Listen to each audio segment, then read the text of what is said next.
नमस्कार, ANP news देख रहे हैं आप और मैं हूं आपके साथ हितेंद्र। किसान आंदोलन के लिए आज का दिन काफी अहम है। एक तरफ आंदोलन को लेकर के सुप्रीम कोर्ट में सुनवाई होनी है और दूसरी तरफ अगर बात की जाए तो बीजेपी की तरफ से खुद केंद्रीय कृषि मंत्री नरेंद्र तोमर एक किसान सम्मेलन को भी संबोधित करने वाले हैं। और इसके अलावा किसानों ने भी साफ कर दिया है कि वो किसी भी तरह का संशोधन कानूनों में नहीं चाहते हैं। जो कानून केंद्र सरकार ने बनाए हैं उन्हें पूरी तरह से रद्द किया जाए, वापस लिया जाए।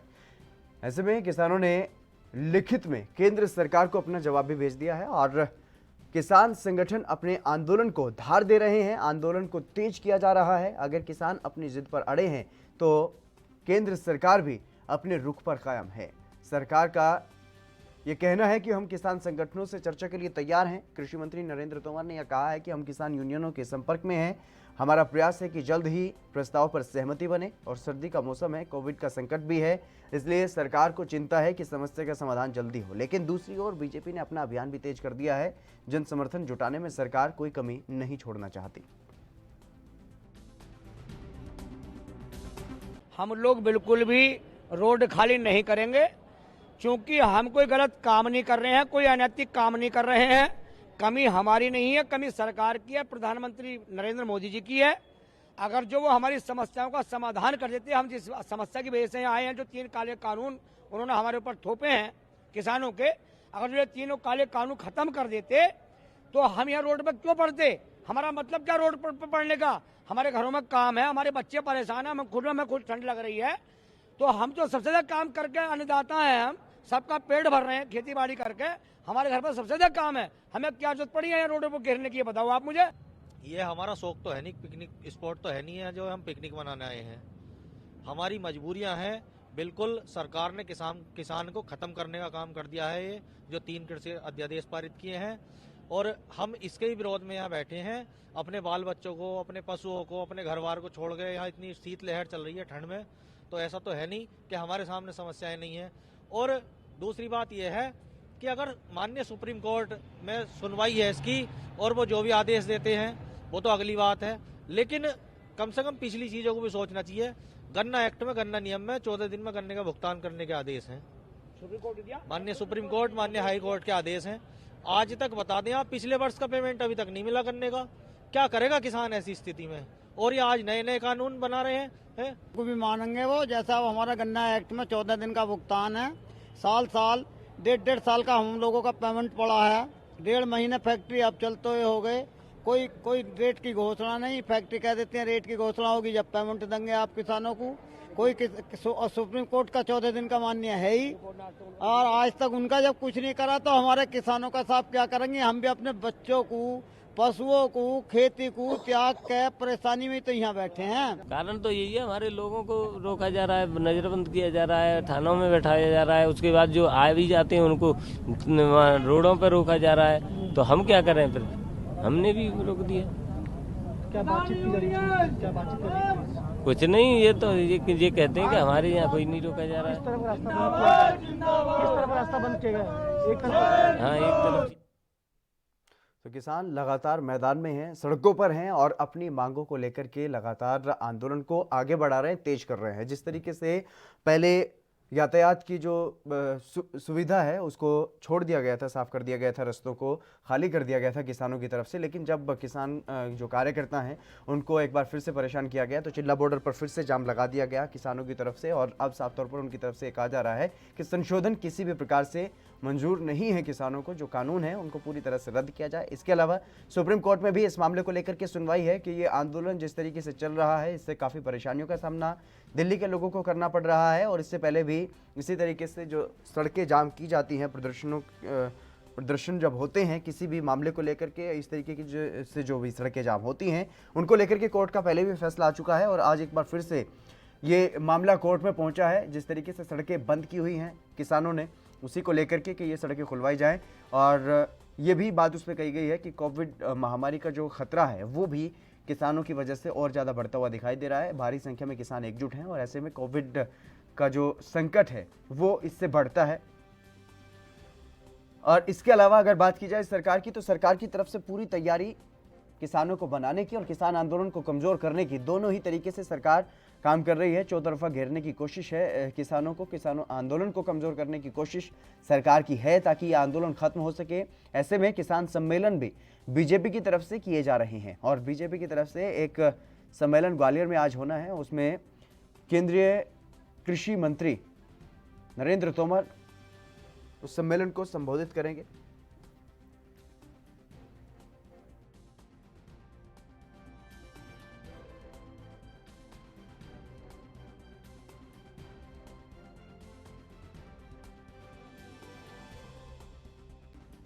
कृषि कानूनों को लेकर के उनका विरोध किसान जो है वो कर रहे हैं, डटे हुए हैं। दिल्ली की सीमाओं पर 21 दिन हो चुके हैं, किसानों का ये आंदोलन चल रहा है। कड़ाके की ठंड दिल्ली में है,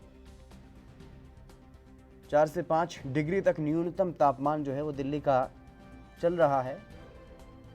ऐसे में किसान सड़कों पर हैं, अपने घरों से बाहर निकल करके अपने अपने राज्यों से दूर जाकर के दिल्ली राष्ट्रीय राजधानी है वहाँ पर जाकर के अपना विरोध जाहिर करने की कोशिश कर रहे हैं, लगातार अपना विरोध जाहिर कर रहे हैं।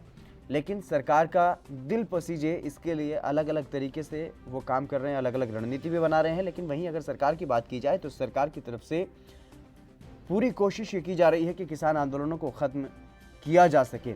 जिस तरीके से अलग अलग जगहों पर प्रदर्शन चल रहे हैं उसमें साफ तौर पर सरकार की तरफ से ये कहा जा रहा है कि किसान गुमराह हो रहे हैं और यही वजह है कि सरकार चर्चा के लिए तैयार ज़रूर है लेकिन कानूनों को वापस नहीं लिया जा सकता। लेकिन अगर किसान चाहें तो सरकार हमेशा चर्चा के लिए तैयार है। पहले भी चर्चा होती रही है और आगे भी चर्चा जो है वो जारी रहेगी, लेकिन ये कोई समाधान नहीं है कि कानूनों को ही रद्द कर दिया जाए।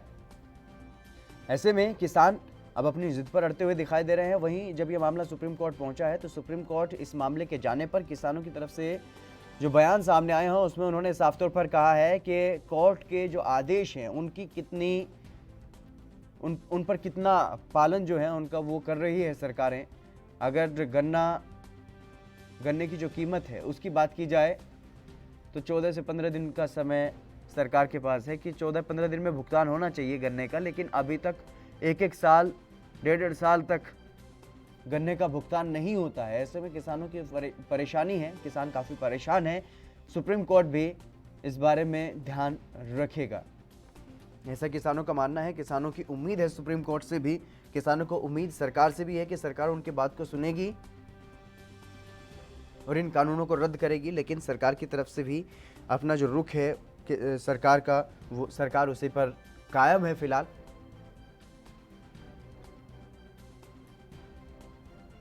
राजीव तिवारी हमारे संवाददाता दिल्ली से हमारे साथ जुड़ गए हैं। राजीव, फिलहाल क्या कुछ जानकारी है? सुप्रीम कोर्ट में आज अहम सुनवाई होनी थी किसान आंदोलन को लेकर के, क्या कुछ अपडेट? क्या हाल है? ये अपना सवाल दोबारा दोहराएंगे? जी राजीव, मैं ये जानने की कोशिश कर रहा हूं, जिस तरीके से आज किसान आंदोलन के मसले पर सुप्रीम कोर्ट में अहम सुनवाई होनी थी, उस बारे में क्या कुछ ताजा अपडेट है?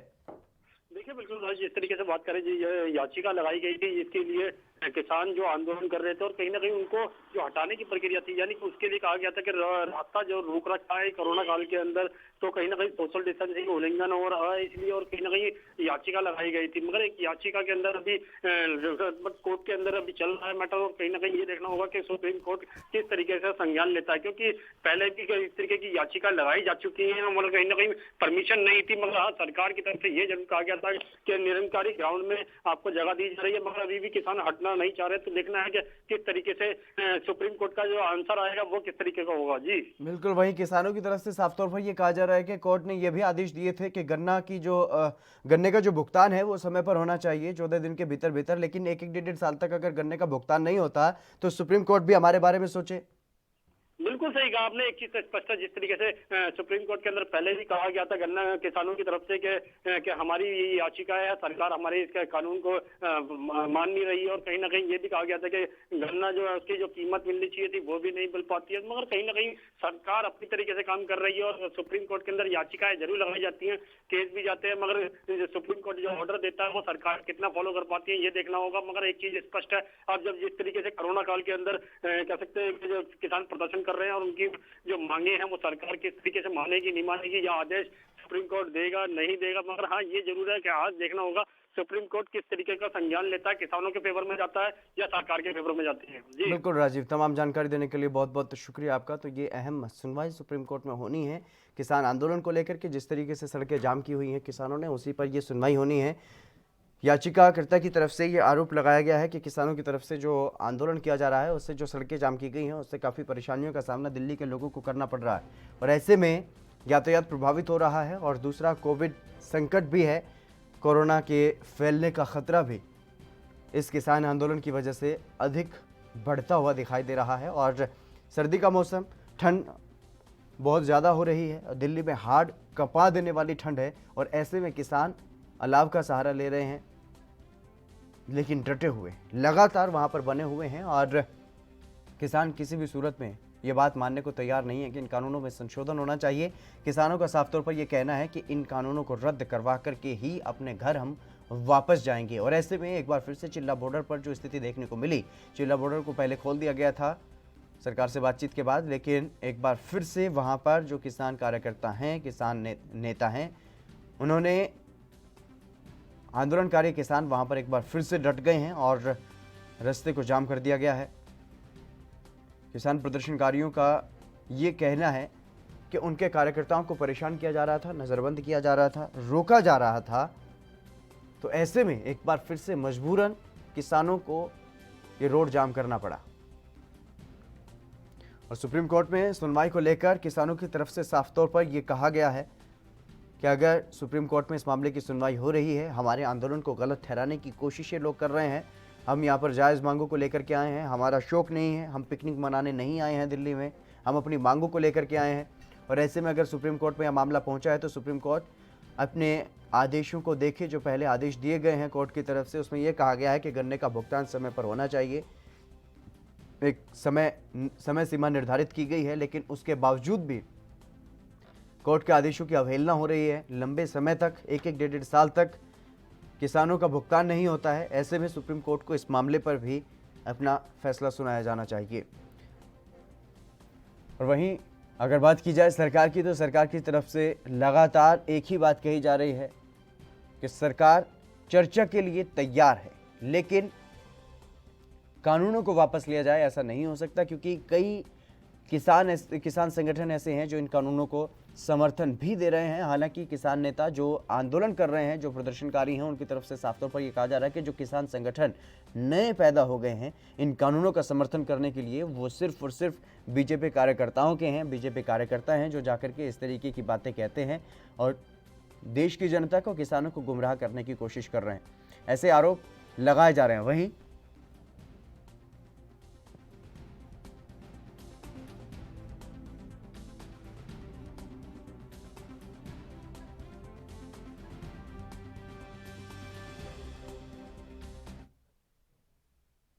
नरसिंह पाल किसान नेता हमारे साथ जुड़ गए हैं, बिंदेश गुप्ता भारतीय जनता पार्टी से हमारे साथ जुड़ गए हैं। आप दोनों मेहमानों का स्वागत है एनबी न्यूज़ पर। नरसिंह पाल जी, जिस तरीके से लगातार किसान आंदोलन आगे बढ़ रहा है, अब ये मामला सुप्रीम कोर्ट में भी पहुंच चुका है, और वहीं अगर बात की जाए सरकार की, तो सरकार की तरफ से लगातार ये कोशिशें की जा रही हैं कि किसानों को अपने पक्ष में लिया जाए। अलग अलग किसान सम्मेलन भी किए जा रहे हैं, उसमें भारी संख्या में लोग जुट भी रहे हैं, और ऐसे में किसान आंदोलन को कहीं ना कहीं कमजोर करने की कोशिश सरकार की तरफ से की जा रही है। आपको और आपके चैनल को मैं नरसिंह पाल, प्रवक्ता भारतीय किसान यूनियन लोक शक्ति की तरफ से मैं विनती करता हूं आपके चैनल के माध्यम से सरकार से जी, केंद्र सरकार से, कि इस किसानों की, गरीबों की आवाज को अपने पक्ष और विपक्ष की राजनीति में ना घसीट कर इसको दबाने की कोशिश ना करें। इनका जो हल करना है, जो इनका अधिकार है, उसकी तरफ कदम बढ़ाएं। पक्ष विपक्ष की राजनीति को छोड़कर अपने माहौल को बनाने के लिए सरकार पुरजोर कोशिश कर रही है। किसानों के आने के लिए जो रास्ते हैं उनको बीच में रोक रोक कर घुमा दिया जाता है, उनको पहुंचने नहीं दिया जा रहा है।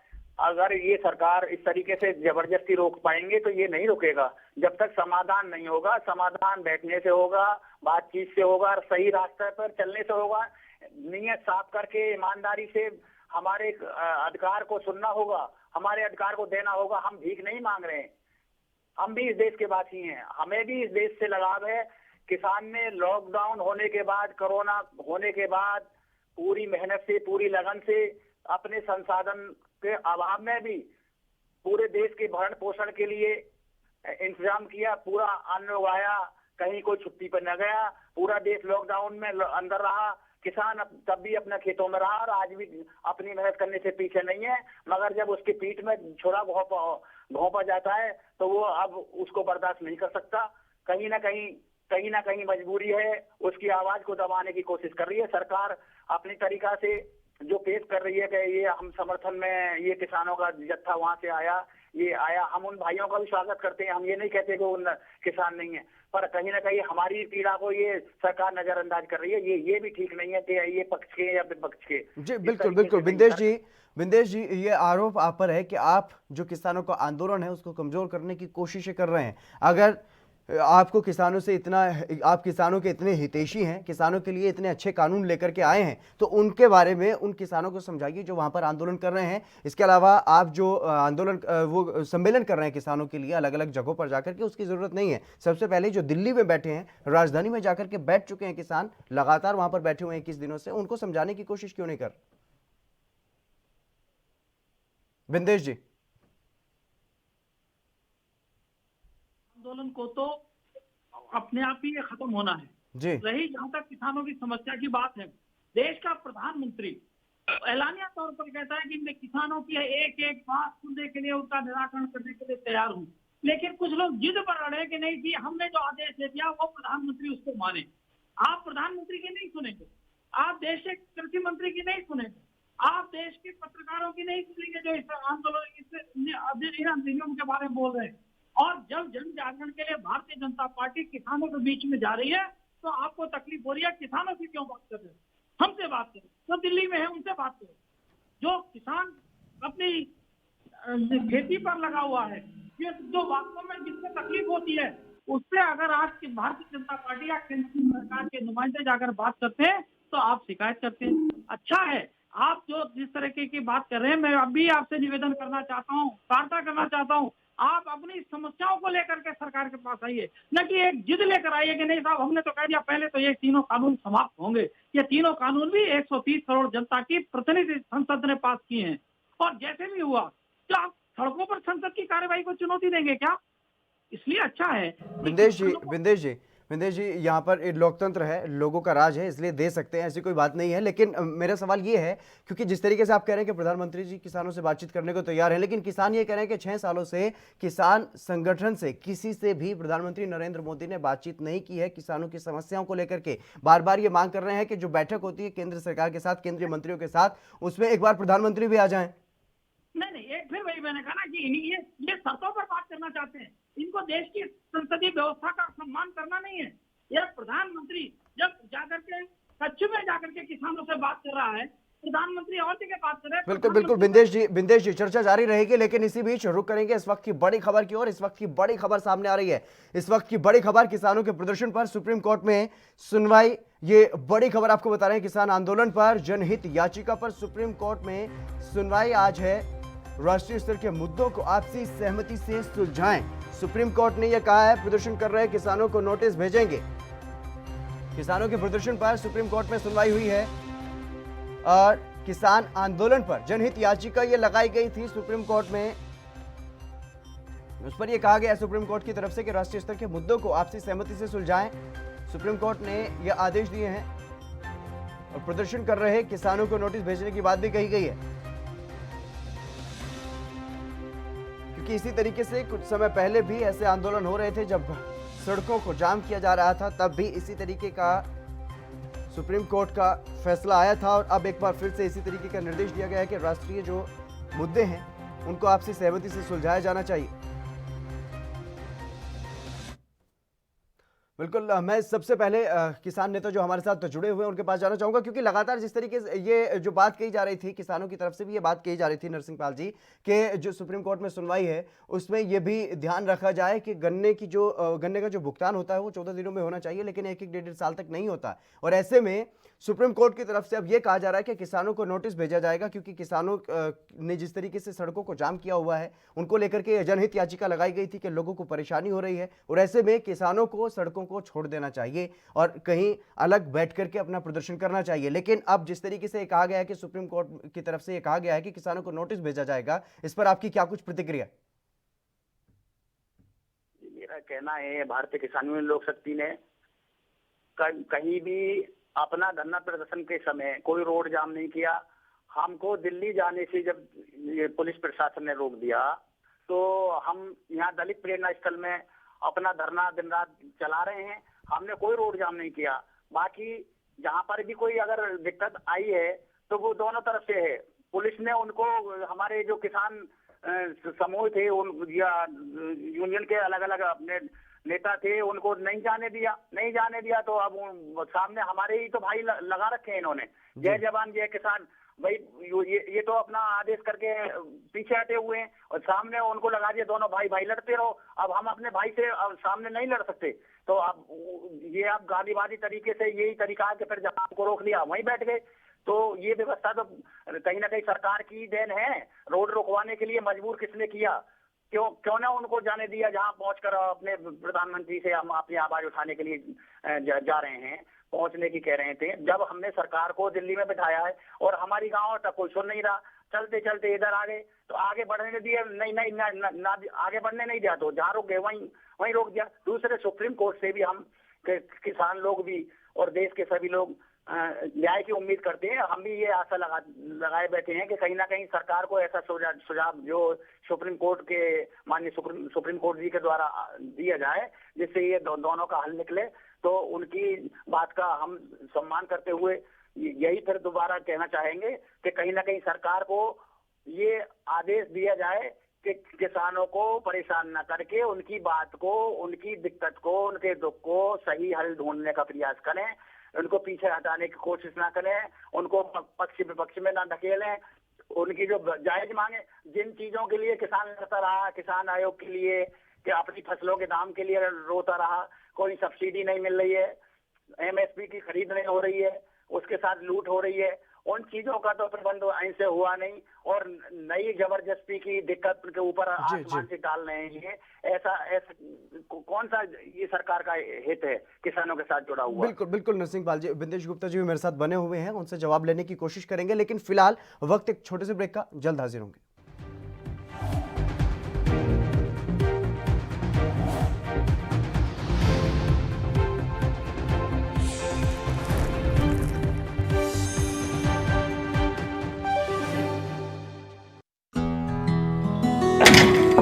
बस करो माल साहब, ਤੁਸੀਂ ਰੈਡੀ ਹੋ ਕੇ ਫਿਰ ਸ਼ੁਰੂ ਹੋ ਗਏ। ਤੁਹਾਡੀ ਵੀ ਨਾ એનર્ਜੀ ਨਹੀਂ ਖਤਮ ਹੁੰਦੀ। ਸਤਿ ਸ਼੍ਰੀ ਅਕਾਲ ਫੁੱਫੜ ਜੀ। ਓਏ ਸਤਿ ਸ਼੍ਰੀ ਅਕਾਲ। ਓਏ 8 ਵਜੇ ਦਾ ਕਹਿ ਕੇ 11 ਵਜੇ ਆਤੇ ਕੀ ਕਰੀਏ ਫੁੱਫੜ ਜੀ, ਅੱਖ ਹੀ ਨਹੀਂ ਖੁੱਲਦੀ। ਥੱਕਿਆ ਜਿਹਾ ਸਰੀਰ ਰਹਿੰਦਾ। ਤੁਹਾਡੇ 'ਚ ਇਸ ਉਮਰੇ ਵੀ ਪੂਰੀ ਫੁਰਤੀ ਹੈ। ਓਏ ਮੇਰੀ ਫੁਰਤੀ ਦਾ ਰਾਜ਼ ਹੈ ਵੈਦਵਾਨ ਦਾ X+ ਮਰਦਾਨਾ ਕੋਰਸ ਤੇ ਪਿਛਲੇ 30 ਵਰਿਆਂ ਤੋਂ ਇਹੀ ਹੈ ਮੇਰੀ ਸਿਹਤ ਦਾ ਰਾਜ਼। ਇਮਿਊਨਿਟੀ ਵਧਾਉਣ ਦੇ ਨਾਲ ਮਰਦਾਨਾ ਤਾਕਤ ਲਈ ਇਹੀ ਰਾਮਬਾਣ। ਚੁਸਤੀ ਫੁਰਤੀ ਤੇ ਜੋਸ਼ ਵਧਾਉਣ ਲਈ ਤੁਸੀਂ ਵੀ ਅੱਜ ਹੀ ਸ਼ੁਰੂ ਕਰੋ X+ ਮਰਦਾਨਾ ਕੋਰਸ।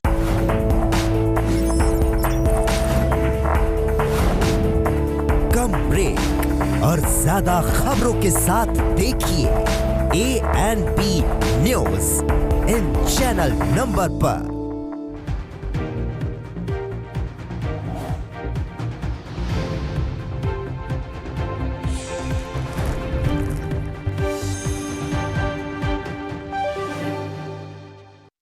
ब्रेक के बाद एक बार फिर से आप सभी का स्वागत है। हम चर्चा कर रहे हैं किसानों के मुद्दे पर। किसानों के मुद्दे पर ही आज सुप्रीम कोर्ट में भी सुनवाई हुई है, जिसमें साफ तौर पर यह कहा गया है कि इस तरीके के जो राष्ट्रीय मुद्दे होते हैं उन पर आपसी सहमति से समाधान निकाला जाना चाहिए। इस चर्चा में मेरे साथ बने हुए हैं नरसिंह पाल जी, किसान नेता, बिंदेश गुप्ता जी भारतीय जनता पार्टी की तरफ से मेरे साथ बने हुए हैं। बिंदेश गुप्ता जी, जिस तरीके से ये लगातार जो संघर्ष है वो बढ़ता हुआ नजर आ रहा है, किसान अपनी जिद पर अड़े हुए हैं, सरकार अपनी जिद पर अड़ी हुई है, ऐसे में कैसे समाधान निकलेगा? जिस तरीके से सुप्रीम कोर्ट ने निर्देश दिए हैं कि आपसी सहमति से, आपसी बातचीत से समाधान निकाला जाना चाहिए। मैं प्रदर्शनकारी, आंदोलनकारी और ये जो है किसान, इनसे हाथ जोड़ करके प्रार्थना यही कर सकता हूं कि माननीय सर्वोच्च न्यायालय के दिशा निर्देशों में आपसी समझ डेवलप करते हुए सरकार से बात करें। यानी जो केंद्र सरकार का रुख है कि मामला बातचीत से ही सुलझेगा, इसी बात को माननीय सर्वोच्च न्यायालय ने आज के आदेश में कहा है कि आपसी समझ से बातचीत से मुद्दे का हल निकाला जाए, जिससे काम नहीं है। लेकिन दिक्कत क्या है कि कल तक ये आदेश दे रहे थे प्रधानमंत्री को कि तीनों आदेश वापस करो, तीनों एक्ट वापस करो। आज इन्होंने सुप्रीम कोर्ट को आदेश दे दिया कि ऐसा आदेश पारित करो, ऐसा आदेश पारित करो। अब सुप्रीम कोर्ट तो अपने बुद्धि विवेक से आदेश पारित करेगा ना, इनके कहने से आदेश पारित करेगा कि किसानों को ये कर दो, किसानों को वो कर, ऐसा नहीं होगा। इसका निर्णय किसानों को सरकार के साथ बातचीत करके ही निकालना पड़ेगा। जहां तक सवाल इन्होंने जिस तरह की समस्या बताई कि किसानों का समय पर भुगतान नहीं होता, किसानों का शोषण होता है, इसी से निपटने के लिए 70 साल से किसान जिस चीज को भोग रहा था, इसी को समाप्त करने के लिए तीनों विधेयक लाए गए। लेकिन इन तीनों विधेयकों के बारे में ये तो बताएं कि किस प्रावधान पर इनको आपत्ति है। बिना इसे बताए हुए कि तीनों का ये विधेयक जो है इनसे किसानों की बिल्कुल सब समाप्त होने वाला है, किसान सब खराब होने वाले, इनके कहने से नहीं होगा, क्योंकि ये धारणा इनकी नहीं है। तीनों विधेयक लाने की जरूरत नहीं है। पहले अपना एक ये एमएसपी वाला मजबूती कर दीजिए ना कानून के दायरे में। पहले इसको कानूनी दर्जा दे दिया जाए, एमएसपी को कानूनी दर्जा दिया जाता है। आऊंगा आपके पास नरसिंह पाल जी, आऊंगा आपके पास, लेकिन विदेश गुप्ता जी की पहले बात पूरी हो जाए। ये तो न्यूनतम समर्थन मूल्य सरकार ही देती है, सरकार तय करती है। किसान तो इसमें न्यूनतम समर्थन मूल्य तय करने वाला भी नहीं है। इसको ही नहीं चला पा रहे हैं, इसको ही लागू नहीं कर पा रहे हैं।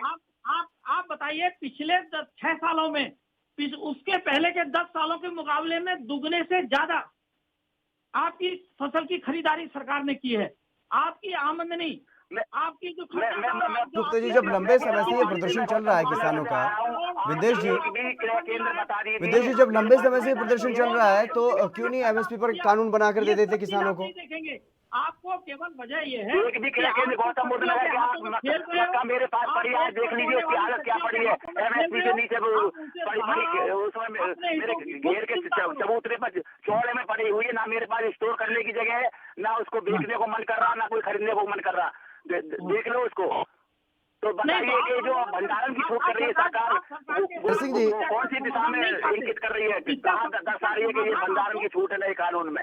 मेरे पास तो जो मेरी पैदावार है उसको ही मैं संभाल नहीं पा रहा हूँ। नरसिंह पाल जी, कहाँ जाऊँ, कैसे जाऊँ, कौन से केंद्र पर जाऊँ? अगर इन कानूनों को समझने की कोशिश करेंगे तो इसका विरोध नहीं करेंगे। इसीलिए कह रहा हूँ भाई साहब, आप इन कानूनों को पहले समझिए और जहाँ दिक्कत है वहाँ सरकार से बात करिए। सरकार आपकी हर समस्या का हर समझ रहे हैं। जो व्यवस्था चल रही है अभी तो उसमें ही आपने मजबूती से सुधार नहीं किया।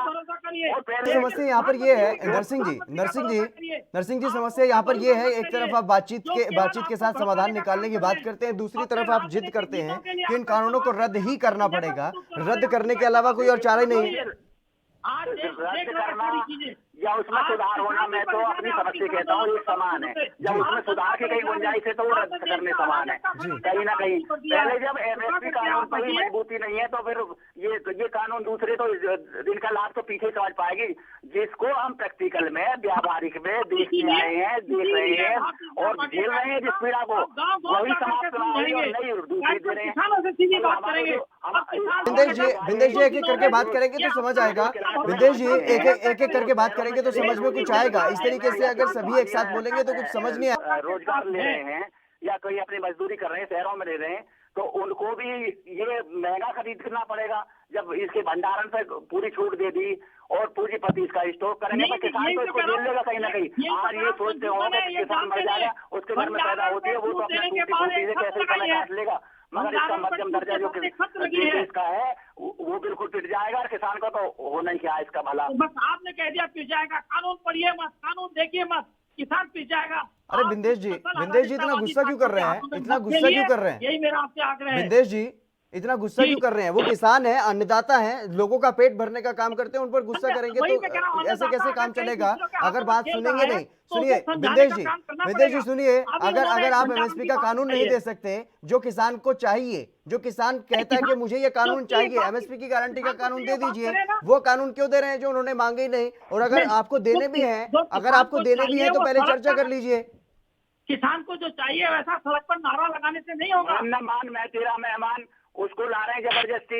हमसे कह रहे हैं भाई आपको जो पनीर खिलाएंगे, आपको जो बादामगिरी खिलाएंगे, हमको दाल रोटी से ही भैया तसल्ली है। हम ऐसे कानून से कोई फायदा दो आदमी कानून नहीं मांग रहे हैं आपसे, एक दो आदमी कानून नहीं मांग रहे हैं, तमाम संगठन आपसे ये कानून मांग रहे हैं कि एमएसपी की गारंटी मिलनी चाहिए। आपके खुद के नेता, भारतीय जनता पार्टी के भी कई नेता ऐसे हैं जो बीजेपी से किनारा कर चुके हैं इस आंदोलन के बीच, और यहां तक कि जो सरकार में साझेदार हैं वो लोग भी कह चुके हैं कि एमएसपी की गारंटी मिलनी चाहिए किसानों को। हाँ तो दे रहे हैं, इसकी बात सरकार ने स्वीकार कर ली है, तो दे दीजिए कानून बनाकर।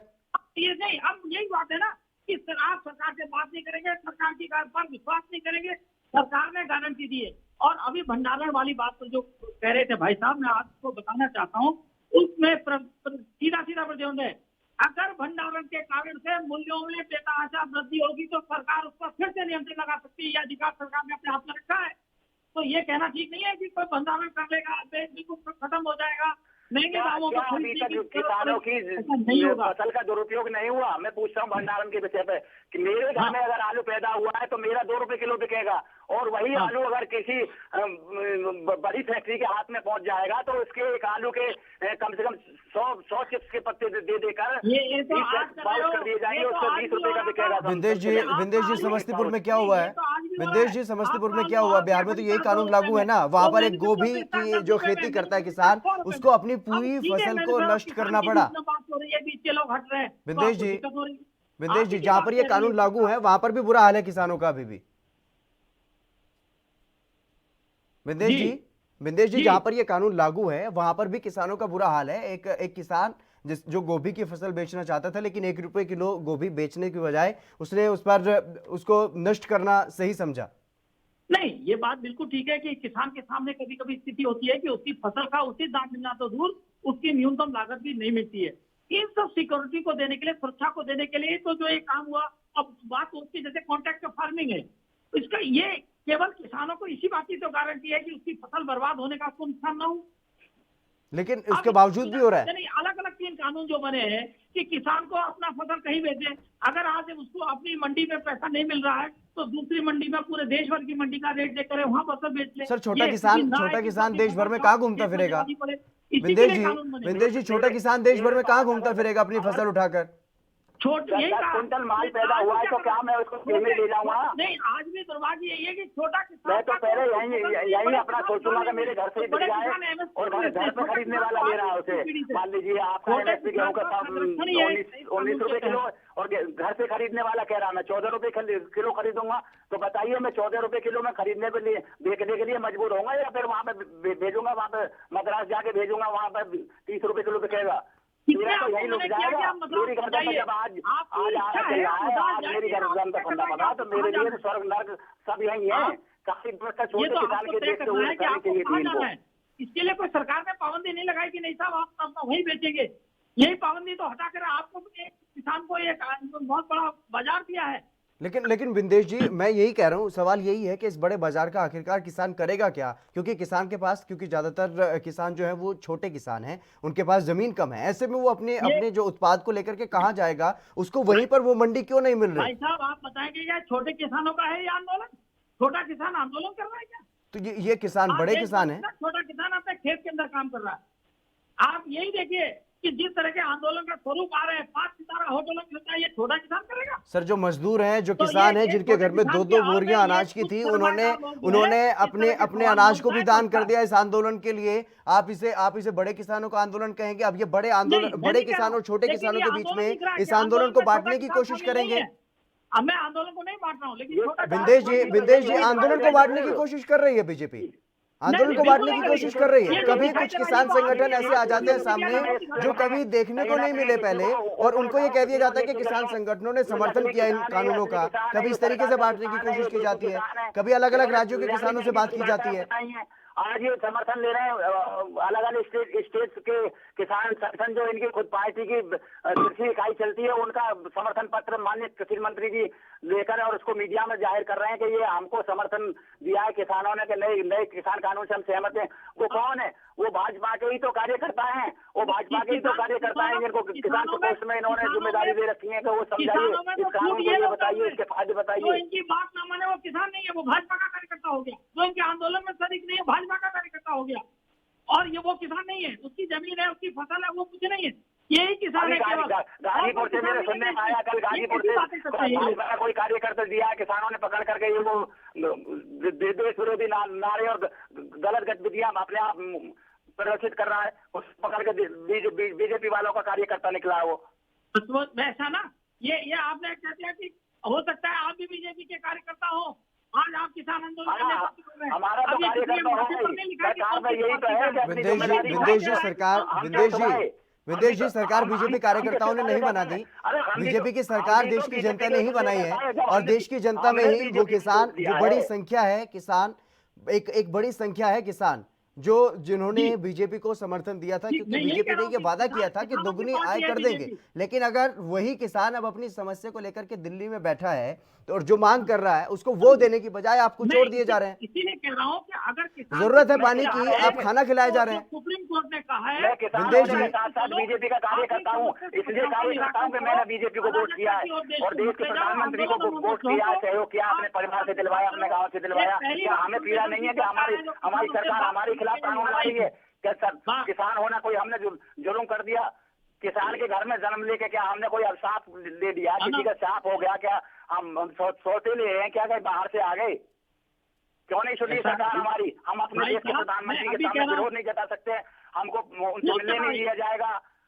इस 20 दिन से आप विरोध जता रहे हो, आपकी सब बात सुनी जा रही है, हर स्तर पर आपको सुना जा रहा है। आप अगर बात ही नहीं करोगे तो कैसे बात होगी? आज सुप्रीम कोर्ट ने भी कहा है आप माननीय सर्वोच्च न्यायालय के दिशा निर्देशों का पालन करो, आप तो उसको भी आदेश देने लगते हो।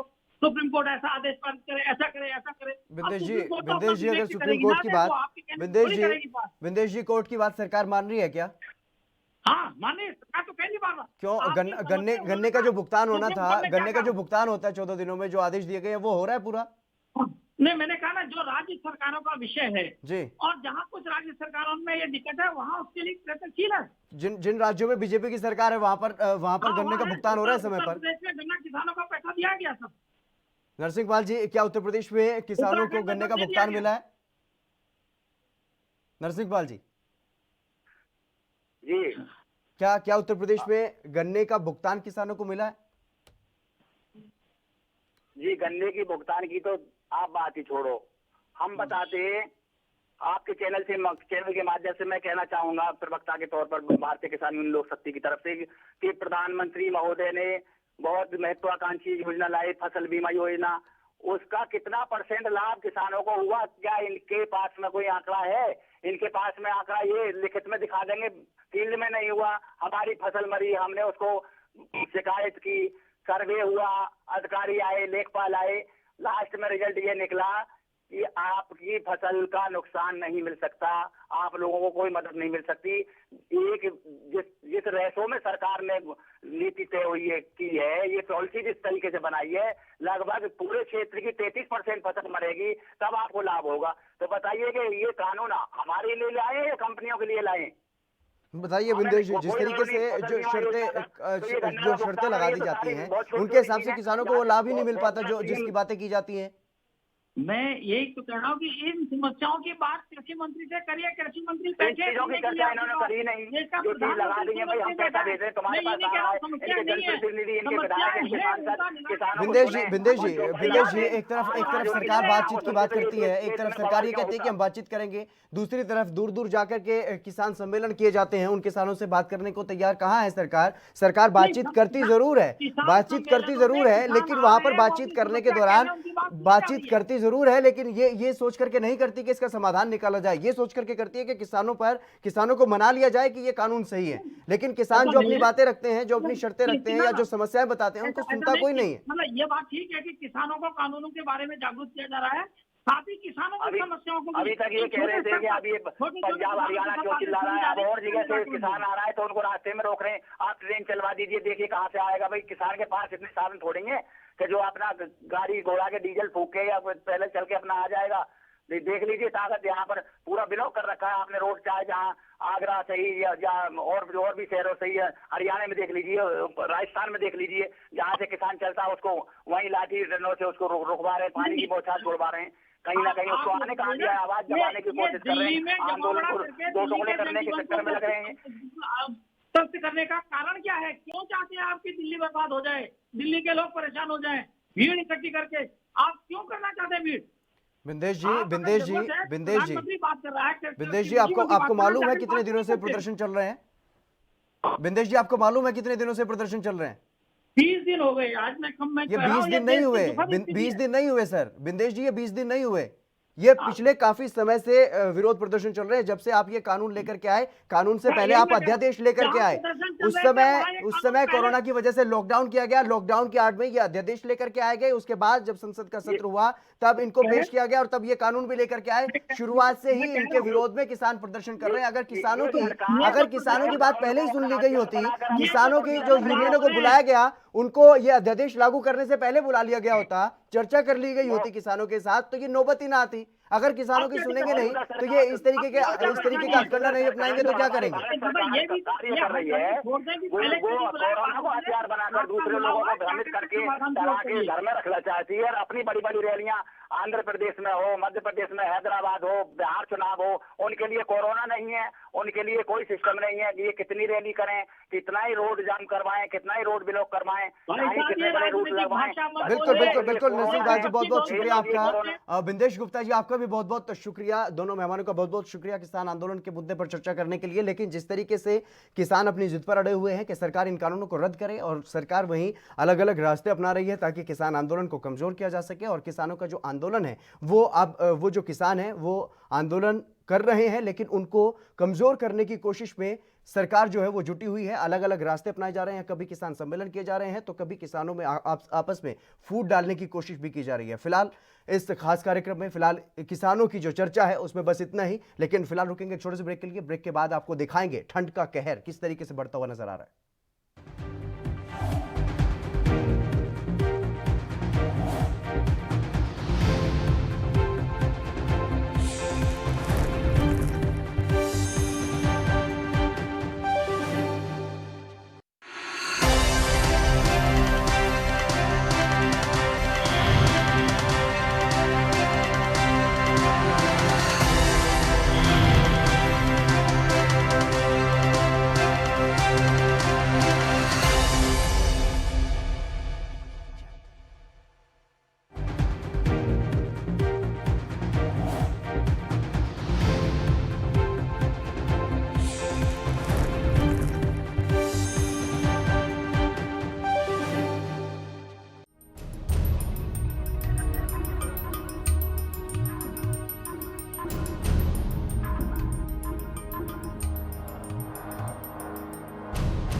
ब्रेक के बाद एक बार फिर से आप सभी का स्वागत है।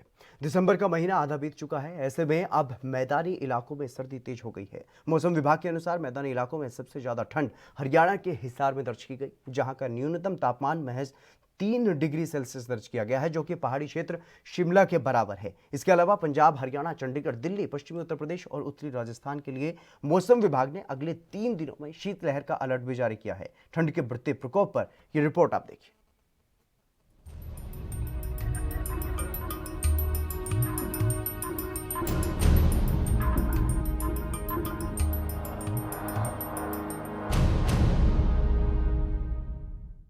जम्मू कश्मीर और हिमाचल में बर्फबारी के असर से मैदानी इलाकों में ठंड बढ़ रही है। हिमाचल के लाहौल स्पीति जिले में पिछले दिनों जमकर बर्फबारी हुई। अब शिमला में तापमान लगातार गिर रहा है। मंगलवार को न्यूनतम तापमान 3 डिग्री और अधिकतम तापमान 14 डिग्री तक दर्ज किया गया है। आने वाले दिनों में बर्फ गिरने से तापमान और भी कम हो सकता है। पहाड़ी इलाकों की ठंडक अब मैदानी इलाकों में भी देखी जा रही है। दिल्ली समेत उत्तर भारत के कई राज्यों में हाड़ कंपा देने वाली ठंड का कहर देखने को मिल रहा है। मंगलवार को हरियाणा का हिसार जिला हिमाचल प्रदेश के शिमला से भी ज्यादा ठंडा रहा। शिमला में रात का पारा 3.8 डिग्री रहा, जबकि हिसार में यह 3 डिग्री रहा। यानी हिसार का पारा शिमला से 0.8 डिग्री तक कम रहा और आज भी शिमला के बराबर ही है। दोनों ही जगहों का न्यूनतम तापमान 3 डिग्री सेल्सियस मौसम विभाग ने दर्ज किया है। पहाड़ों की तरफ से चल रही पश्चिम उत्तर हवा मैदानों में कड़ाके की ठंड लेकर आई है। इससे कई राज्यों का तापमान बड़ी तेजी से लुढ़का है। मौसम विभाग के अनुसार राजस्थान के 8 जिलों में अगले 3 दिन शीतलहर का अलर्ट जारी किया गया। जयपुर समेत 11 शहरों में रात का तापमान 10 डिग्री से कम दर्ज किया गया। मौसम विभाग ने 8 जिलों के लिए शीतलहर की येलो वार्निंग जारी की है। उत्तरी हवाओं के असर से श्रीगंगानगर, हनुमानगढ़, बीकानेर, चूरू, सीकर, झुंझुनू, अलवर और भरतपुर में 18 दिसंबर तक शीतलहर चलेगी। वहीं मध्य प्रदेश में भी रातें और ठंडी होंगी। भोपाल में बुधवार सुबह भी कोहरा छाया रहा। 2 दिन बाद रात के तापमान में 4 से 5 डिग्री तक गिरावट की संभावना है, लेकिन दिल्ली में कड़ाके की ठंड और कोहरे से लोगों का बुरा हाल है। ये जो सर 2-3 दिन से काफ़ी ज़्यादा फॉग पड़ रहा है, जिसके कारण हम जब सुबह रनिंग पे आते हैं तो हमें काफ़ी प्रॉब्लम होती है। जैसे कि गाड़ी वगैरह होती हैं रोड्स पे, तो हमें काफ़ी देख के चलना पड़ता है, सेफ्टी के साथ चलना पड़ता है। तो काफ़ी रिस्की है ये। और जैसे ये हाईवे है, तो इस हाईवे पे भी काफ़ी रिस्क हो जाता है एक्सीडेंट वगैरह का, ज़्यादा फॉग होने से। तो काफ़ी रिस्की हो गया है इस फॉग में। जैसे कि आप सबको पता ही है, अब 2-3 दिन से ठंड बहुत ज़्यादा हो गई है एक तो उसी हिसाब से फॉग भी बहुत ज़्यादा हो गया है। और जैसे भी हम रोड पे निकलते हैं तो फॉग इतना ज़्यादा है कि अपना थोड़ा सा दूर का भी अपना दिखता नहीं है क्लियर। अब इसमें एक्सीडेंट होने का काफ़ी चांसेस है।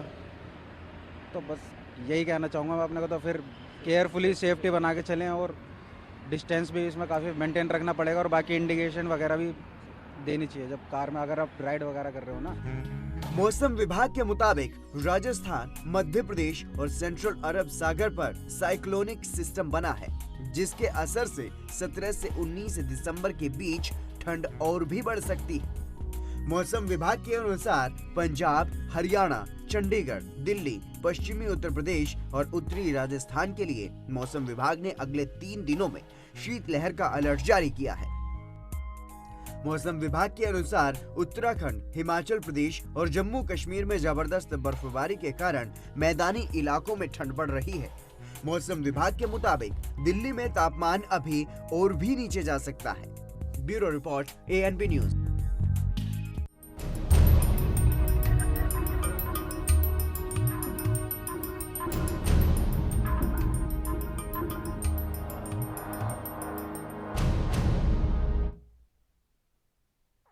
अमित वर्मा हिसार से हमारे साथ जुड़ गए हैं हमारे संवाददाता अधिक जानकारी के साथ। अमित, क्या कुछ जानकारी है? हिसार ने बराबरी कर ली है ठंड में हिमाचल के शिमला की। जी बिल्कुल बता देना चाहता हूँ, जो हिसार का तापमान है शिमला से भी ज्यादा ठंडा हिसार रहा है। और लगभग हिसार के तापमान की बात किया तो कल लगभग माइनस में दिखा जा रहा था और अब भी धूप निकली हुई है। धूप निकलने के बावजूद भी यहाँ पर लोग सेकते हुए नजर आ रहे हैं। और लगभग मौसम विभाग ने चेतावनी भी दे दी है, लगभग 18 और 19 दिसंबर तक ठंड बढ़ने के और आसार है। जी बिल्कुल, मौसम विभाग की तरफ से इस बारे में क्या कुछ जानकारी है और कैसा वहां पर महसूस किया जा रहा है? क्या ठंडी हवाएं चल रही है और कितनी लोगों को वहां पर परेशानी हो रही है कड़कड़ाती ठंड से? जी मौसम विभाग के अनुसार पहले ही बता दिया था कि लगभग 15 दिसंबर के बाद लगातार ठंड बढ़ेगी और उसी के अनुमान लगातार ठंड बढ़ रही है। और लगभग मौसम विभाग ने कल चेतावनी जारी कर दी गई है। 18 और 19 दिसंबर को तेज हवाओं के साथ बारिश के अनुमान लगाया जा रहा है, जिससे शिमला से भी ज्यादा ठंड रहने का अनुमान लगातार लगाया जा रहा है। और लगातार जो बात की जाए तो बुजुर्गों को सबसे ज्यादा दिक्कत का सामना करना पड़ रहा है, क्योंकि बुजुर्ग लगभग सुबह से ही देखा तो सेकते हुए नजर आ रहे हैं। और यहाँ पर जो सुबह निकल काम पर जाने वाले लोग भी काफी दिक्कतों का सामना करना पड़ रहा है, क्योंकि आज सुबह बात की जाए तो लगभग माइनस में तापमान होने का धुंध होने के कारण लगभग जो ऑफिस का 9 बजे समय होता है, लगभग जो लोग ऑफिस में जाते हैं लगभग 11 बजे के आसपास ऑफिस में पहुंचते हैं, जिसको काफी परेशानियों का सामना करना पड़ रहा है। हमें इतनी जबरदस्त ठंड है हिसार में, उससे बचने के लिए लोग क्या कुछ कर रहे हैं? जी लगातार जो ठंड बढ़ रही है उससे बचने के लिए लोग आग का सहारा ले रहे हैं और छोटे बच्चे अपने घरों में रहकर ठंड से बचने के लिए उपाय किए जा रहे हैं। और बुजुर्ग और यहाँ पर जो बात की जाए तो गुलाना के क्षेत्र के बाद और हिसार क्षेत्र में यहाँ पर 2-3 लोगों की मौत भी हो चुकी है ठंड के कारण। और अभी तक ठंड से बचाव के लिए लोग आग का सहारा ले रहे हैं। जी बिल्कुल अमित, तमाम जानकारी देने के लिए बहुत बहुत शुक्रिया आपका। इसी बीच विनीत कपूर भी हमारे संवाददाता हमारे साथ जुड़ गए अधिक जानकारी के साथ। विनीत, क्या कुछ जानकारी है मौसम विभाग की तरफ से, क्योंकि लगातार जिस तरीके से ठंड बढ़ रही है, हार्ड कंपा देने वाली है ठंड और अब शीतलहर का अलर्ट भी जारी कर दिया गया है।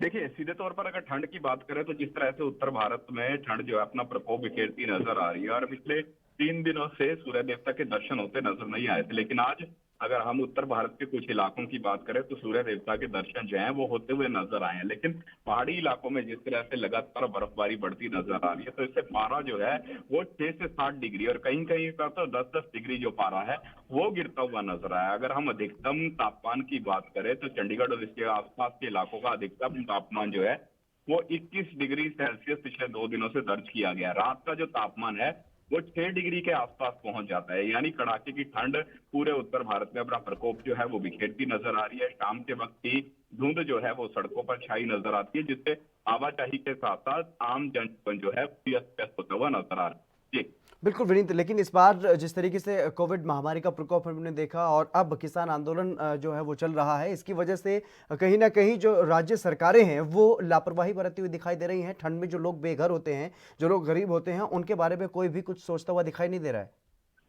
देखिए बिल्कुल सीधे तौर पर कहीं ना कहीं ऐसे समय में जो शासन है उसकी तरफ से पहले शेल्टर होम जो है वो बनाए जाते हैं, लेकिन इस बार शेल्टर होमों में भी देरी होती हुई नजर आ रही है और कोविड के चलते कहीं ना कहीं जो शेल्टर होम भी बनाए जा रहे हैं उसमें भी हिदायतें जो हैं वो प्रॉपर ढंग से जारी की जा रही हैं, ताकि वहां पर भी सोशल डिस्टेंसिंग का पालन किया जाए, वहां पर भी लोग जो हैं वो स्वस्थ रह सके। क्योंकि अक्सर देखने में आता है कि जहां पर ज्यादा क्राउड होता है वहां पर कोविड अपना प्रकोप बिखेरता हुआ नजर आता है। इस तरह से अगर हम ओवरऑल सिचुएशन की बात करें और दूसरी लहर की बात करें तो कोविड की जिस तरह दूसरी लहर है, तो ऐसे में जो लोग सड़कों पर सख्त जिंदगी बिता रहे हैं उनके लिए काफी मुश्किल समय है ये, क्योंकि लगातार ठंड जो है वो बढ़ती हुई नजर आ रही है। विनीत, आने वाले कितने दिनों तक ये जो ठंड है वो इसी तरीके से बढ़ेगी और जो हाड़ कपा देने वाली ठंड जिसका प्रकोप जो है वो देखने को मिल रहा है, कब तक ये इसी तरीके से बढ़ेगा? देखिए सर्दी का सीजन जो है वो पूरी तरह से शुरू हो चुका है और अब तकरीबन पूरा का पूरा जनवरी माह की बात है, दिसंबर के अंतिम जो कह सकते हैं सप्ताह है उनके बीच में ये ठंड शुरू हुई है और पूरा का पूरा जनवरी माह जो है उसमें ये ठंड जो है इसी तरह से अपना प्रकोप जो है वो बिखेरती रहेगी और लोगों को इस हाड़ मास को कपा देने वाली ठंड का सामना जो है वो करना पड़ेगा। जी विनीत, तमाम जानकारी देने के लिए बहुत बहुत शुक्रिया आपका। तो लगातार ठंड का प्रकोप जो है वो बढ़ता हुआ दिखाई दे रहा है मौसम विभाग की तरफ से। अगर बात की जाए तो जो उत्तर भारत के जो राज्य हैं उसमें पंजाब, हरियाणा, चंडीगढ़, दिल्ली, उत्तर प्रदेश और राजस्थान, यहाँ के लिए अलर्ट जारी किया गया है। आने वाले 3 दिनों में यहाँ पर शीतलहर जो है उसका सामना लोगों को करना पड़ेगा। फिलहाल इस खास पेशकश में बस इतना ही। आप देखते रहिए ANB न्यूज़।